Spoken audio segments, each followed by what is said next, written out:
AppLovin. So a prominent ad tech company having sold its games business to Triple Dots has recently been a target of multiple short sellers alleging fraudulent practices and violation of platform terms of services.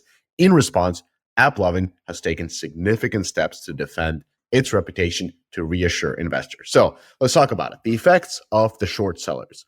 In February, AppLovin was worth $150 billion. That's an insane amount of money. But in April 1st, the figure was decreased to $96.11 billion. So this represents a reduction of approximately, almost $54 billion, equating to a drop of 36%.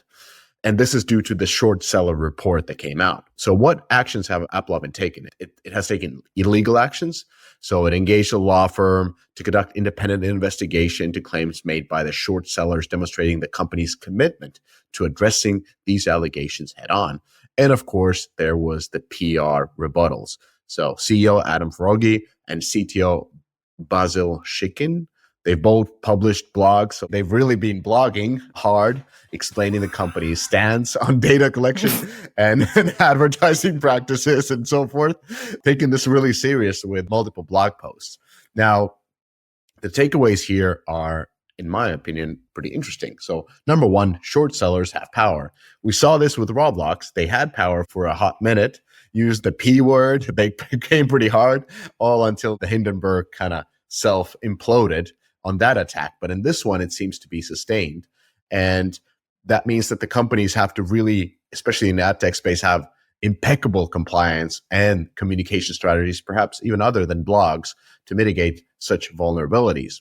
And also, this is a little bit of a cautionary tale for ad tech industry because it really emphasizes the importance of transparent data practices and adherence to platform policies, as deviations can lead to severe reputational and financial repercussions. And one additional thing, for a long time now, ever since AppLovin started growing, many prominent platforms have somehow trying to ask me, do you know what AppLovin is doing? Like whispers, like what's going on? So it's clear that they had a lot of opposition.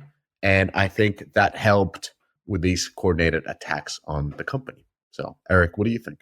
Well, first of all, you have to actually articulate what these short sellers are saying, right? Because that's what they're trying to defend themselves against. So they're basically saying there's unauthorized data collection, which there is, and misleading advertising practices, which there always are, retargeting of and incrementally concerns. This I don't really know quite well, but I'm sure this is going on as well, as which I don't know. Yeah, every UA person is like, is that really an incremental ad buy? Yeah, right. High client churn rates. I don't even know why that's an issue, but nonetheless, yeah, of course, people come and go from different platforms. I don't know.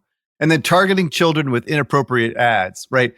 Yes, this happens all the time, right? Regardless of, it's not like a something that they're trying to do, but it happens. Inappropriate ads are going to children, right? So when I look at the list and I listen to what people are talking about, this is like a walk in the park for these ad tech guys. This is their business, is to manipulate and to adjust their systems in order to take advantage of any type of loophole within the system, right? So again, when Apple says no more ATT, no more fingerprint is not allowed on my system, and AppLovin immediately adjusts all their systems to go fingerprint, right?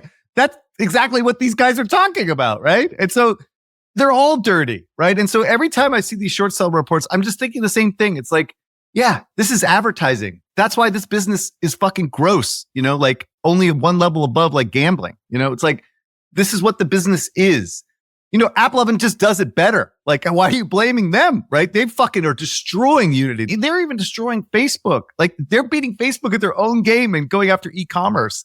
At the end of the day, the other point that I want to make is the market corrected during the same time frame as these short reports, right? And I will say again that these are fucking hedge fund hotels, okay? These people are trading in and out of these things in the hundreds of millions of dollars and betting against themselves, against each other, and against the market. So it's do not buy these stocks. These stocks are not for the faint of heart, right? I will say, though, that AppLovin looks like they are in fucking command control right now, right? Regardless of all this bullshit, they are fucking owning the market. The e-commerce stuff, I heard all kinds of great things from GDC about what they're doing with e-commerce stuff. They still own the UA market.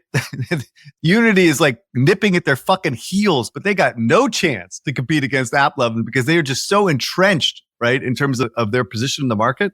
So a lot of this stuff is just noise, right? And things will correct in the wash. And man, I would not fuck with Adam, dude. Like, you don't want to fuck with that KKR motherfucker. He's going to go after these guys like with a vengeance, you know, like he doesn't mess around. So yeah, I'm all about AppLovin, even though I think it's fucking dirty as fuck, their whole business. So that's my thing.